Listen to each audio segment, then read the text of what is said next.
The theater was nearly empty, just a few stagehands packing props, and the janitor sweeping glitter off the floor like confetti from someone else's celebration. Backstage still smelled like hairspray and cheap roses. Girls in pastel tutus posed with proud parents. Laughter bounced off the hallway walls. I stood in the far corner, still in my Clara costume, still holding the same phone I checked 5 hours ago. One message. "We'll pick you up after rehearsal." Sent at 4:41 p.m. It was now after 2 a.m. No follow-up, no missed call, no headlights in the parking lot, just silence. My coat was still on its hanger. My ballet slippers were soaked through, and the little paper bag I had packed, with lemon cookies I baked for my family, was still untouched. I stood there, waiting, first in hope, then in habit, and then not even sure why anymore. Everyone else had someone waiting in the lobby. A mom, a dad, a camera, a hug. All I had was a half-dead phone and a text I kept rereading like maybe the meaning would change. "My name is Melody Carter. I'm 17. Tonight was supposed to be my night. The night I finally danced the lead, Clara in the Nutcracker. No fancy training, no private coach. Just years of grit in a garage no one cared to look inside. I danced like someone was watching. But the only person who ever truly did wasn't allowed to come, my grandfather, and the ones who said they'd be there, they never showed up. So I stood at the edge of the backstage exit, my curls stiff with dried sweat, my arms still marked from safety pins on a costume I stitched myself, and I realized something. This wasn't the first time I was left behind. It was just the first time it hurt this loudly, without anyone raising their voice. When I stood backstage tonight, still in my Clara costume, still clutching that bag of lemon cookies, I kept thinking of one person, not my mother, not my father, not even my brother. Grandpa. Grandpa moved into our house the year I turned 9. There was no party, no welcome sign, just a single suitcase, a jazz radio, and a quiet man with soft eyes and tired lungs. Mom said it was just for a little while. Dad called it a family obligation, but I called it the first time our house felt like home. Grandpa didn't ask for much. A chair by the window, hot tea always stirred 3 times, and space to breathe in a house that only ever made room for noise. Everyone else forgot I danced, but Grandpa remembered. The first time Grandpa saw me in the garage, barefoot, spinning in silence, I froze, ashamed. Grandpa didn't laugh, didn't question. Grandpa just leaned on the doorframe and said, "That's not just dancing, Lainey. That's remembering with your body." After that, Grandpa came to the garage every Sunday, brought the radio, set it on the dusty shelf, tuned it to some crackling jazz station, and sat with his tea while I moved like the world had a soundtrack just for me. No clapping, no grading, no advice, just Grandpa. Present. Like breath. Grandpa knew things no one else bothered to notice. That I hummed when I was scared. That I hated velvet but wore it anyway for recitals. That I liked lemon because chocolate was too loud. Even when names started slipping from Grandpa's memory. Even when Grandpa called me Lydia, Grandma's name. Grandpa still set the tea down gently when I danced. Still turned the radio up when I entered the room. Still whispered Lainey like a prayer. When the coughing started. When the pills multiplied and the stairs got steeper. Mom said, "Maybe it's time to look into a facility." Dad didn't disagree. No one asked me. But Grandpa never left that chair by the window. Not until they quietly replaced it with a treadmill, said we needed the space. They moved Grandpa's books to the attic, donated the record player without a word. But I kept the Sunday ritual alive, even when Grandpa forgot what day it was, even when the tea went cold in his hand, because Grandpa never forgot me. Not really. Grandpa forgot where the spoons were, forgot what year it was, but never forgot how to smile when I danced.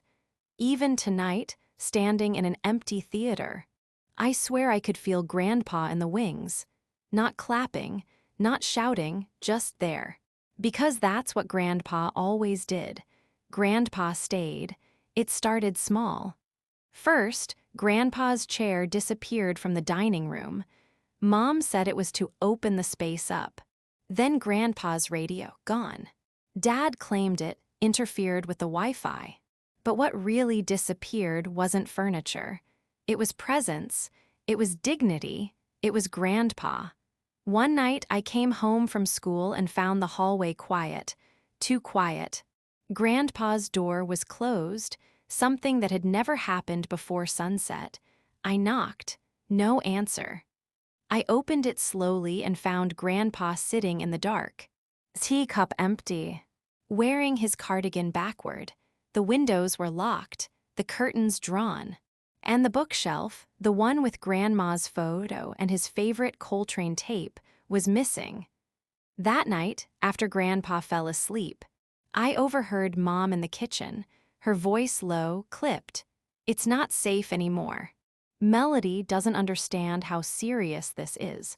We have to act before there's an accident. Dad responded with silence, the kind that meant agreement. I stood outside the doorway. Heart pounding. They were planning to move Grandpa out. Not with a conversation, not with a goodbye, but with a signature. And I knew whose name they needed to do it. The next morning, I found a document left carelessly on the counter. Medical authority. Power of attorney transfer. At the bottom, a blank line for my signature. A choice. A line in ink that would erase the only person who ever showed up for me. I didn't sign. I didn't ask. I waited until Sunday. Woke up early. And brewed tea, the way Grandpa liked. One bag, no sugar, stirred 3 times counterclockwise. I opened Grandpa's curtains, played Nina Simone softly on my phone, and sat on the floor beside the chair where the radio used to be. When Grandpa shuffled in, wrapped in his favorite scarf, eyes foggy but warm, I said, "It's Sunday, Grandpa. Your seat's still here." Grandpa smiled, not big, not clear, but enough. And I knew in that moment, whatever storm my parents were planning, I would not let them wash Grandpa away. That evening, when Dad brought up the facility again, when Mom pushed the paperwork toward me, I looked them in the eyes and said, "You didn't ask when Grandpa moved in. You didn't ask when you stopped inviting him to dinner. But now you're asking for a signature to disappear him. No." Mom's lips thinned. Dad stood up, slow and deliberate. "You're being emotional." I nodded. Exactly, because Grandpa is not a problem to be solved. Grandpa is family, and I won't be part of forgetting him while he's still here. They didn't speak to me for days after that, but they didn't bring up the papers again either. And every Sunday after that, I made sure Grandpa had tea, music, and the dignity of still being seen. I don't remember the exact moment I decided to take Grandpa and leave. It wasn't dramatic. No storm, no screaming, just one quiet afternoon. Grandpa sat in the living room alone, wrapped in a blanket someone else picked, sipping tea from a plastic cup Mom bought in bulk. No jazz, no light, no laughter. Just a man slowly being reduced to inconvenience. And I realized, Grandpa had never abandoned me. So why was I letting them abandon Grandpa? That night, I pulled out the contact card I'd tucked in my wallet months ago. It was from Aunt Vi, Grandpa's younger sister, a retired librarian in a town so small it didn't have a stoplight. Aunt Vi had called once asking how Grandpa was doing. Mom never answered, but I remembered. The phone rang 3 times. A soft voice answered. Vi speaking. I took a breath. It's Melody. Grandpa needs a place. Somewhere he can still be someone. There was no pause, just this. Tell me when you're coming. The next morning, while Mom and Dad were still asleep, I helped Grandpa pack. Not much, just the things that mattered. The scarf Grandma knitted. The tea tin with faded floral print. 3 jazz tapes and the portable radio I'd found on eBay. And the photo. Grandpa and Grandma under the old elm, both laughing like nothing else existed. We took the 6:10 bus out of town. I didn't leave a note, didn't owe one. The ride was quiet. Grandpa leaned on my shoulder, humming something low. Maybe a tune from long ago. Maybe nothing at all. It didn't matter. It was Grandpa's sound. And I was there to hear it. When we arrived, Aunt Vi stood on the porch of a weathered blue house. Small, crooked, but warm. She opened the screen door and said, "You brought him home." Grandpa looked up at her, eyes cloudy, then clear, then wet. "A little Vi." Aunt Vi smiled. "Still little, you just got older." They hugged like time hadn't passed, like forgetting had never begun. Inside, the floor creaked, the wallpaper peeled, but every corner held history. A record player still worked. Books lined the walls. There was no flat-screen TV, but there was a quiet chair by the window. Grandpa's kind of chair. I made tea, the way Grandpa taught me. Grandpa sat down, wrapped in his scarf, held the cup with both hands, and said, "Lainey, I like it here." I smiled. I know, Grandpa, me too. I told myself it would just be a few weeks. Time to help Grandpa settle in. Time to clear my head. Time to rest. But time has a way of stretching when you finally feel safe. And in that little blue house, with creaky floors and books stacked in corners, I stopped surviving and started being. Each morning began the same. I made oatmeal while Aunt Vi made jokes. Grandpa shuffled in, wrapped in his favorite cardigan, still humming that one Miles Davis riff no one else seemed to remember. Grandpa sat in his chair by the window, the one facing east, because that's where the light came first. I read aloud from the books Grandpa once read to me. Sometimes Grandpa listened. Sometimes Grandpa stared at the trees. But always, Grandpa stayed. And so did I. I found a part-time job at the local grocery store. The manager liked that I showed up early and didn't roll my eyes. I didn't tell anyone I had been Clara in the Nutcracker. Didn't tell them I once dreamed of stages. Here, I wasn't trying to prove anything, just trying to feel steady. Some afternoons, when Grandpa was rested, I'd pull the old radio onto the porch, turn it to the local jazz hour, and just move, not performing, not rehearsing, just letting the music land where it wanted. Aunt Vi said it looked like I was sweeping the sky with my arms. I told her I wasn't trying to be beautiful. I was just remembering. One evening, as Grandpa was watching the sunset, I asked quietly, "Do you miss the old house?" Grandpa didn't answer right away. Then Grandpa reached for my hand and said, "A house is just walls, Lainey. But this feels like home." That night, I sat on the porch long after the others went to bed. The air smelled like warm grass and rain-soaked earth. I looked up at the stars, not searching for answers, just grateful I didn't feel invisible under them anymore. Grandpa once told me, "Some people wait their whole lives to be seen. You don't have to be one of them." Now I understood what Grandpa meant. It wasn't about being noticed. It was about being known.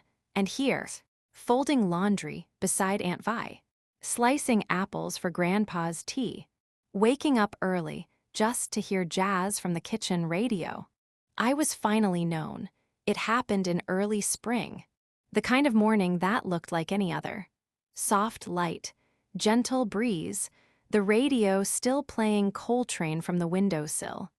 Grandpa was in his chair by the east-facing window, wrapped in a patchwork quilt Aunt Vi had stitched years ago. The teacup sat untouched beside him, steam long gone.